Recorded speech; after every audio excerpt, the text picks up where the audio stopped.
Hello everyone, Louis Kane here with the Sunday SerMini for January 17th, which is taken from the first chapter of the Gospel of John. And in this story, we have a very fast progressing passage. And I think that the few words that we have to describe so much of what is going on is really key and vital to diving deep into this passage and what it means for our lives. It starts out with John the Baptist seeing Jesus and proclaiming, "Behold the Lamb of God." And two of John the Baptist's disciples that are with him immediately go and follow Jesus. And it's striking in how immediate their response of following is. That right when John the Baptist says, "Behold the Lamb of God," two of the disciples go and immediately follow him. And then it says Jesus turns and looks at them and asks them the question, "What do you seek?" And I just imagine that the disciples are so struck by this that we don't really know. We're so enamored by who you are, and that there's something so unique about you, but we can't quite put our finger on this. We can't quite describe this. And they reply to Jesus, "Rabbi, where are you staying? Where are you staying?"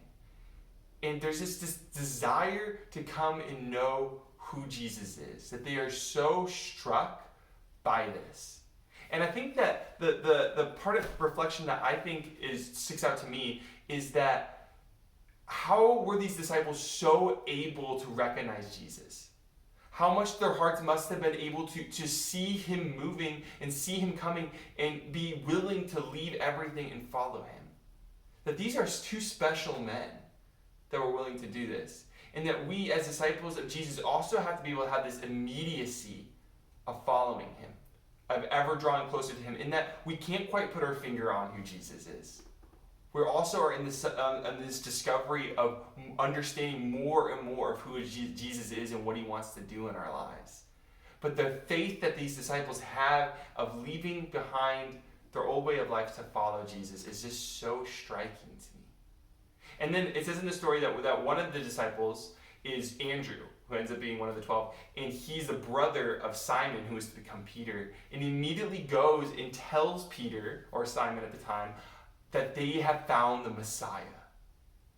And so again, there's this immediacy of what happens to Andrew, and then almost in the same breath, he's going to tell his brother Simon.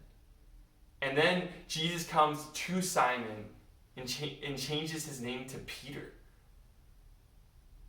And this is just, I think, this whole passage is such an example of what it means to be a disciple of Jesus.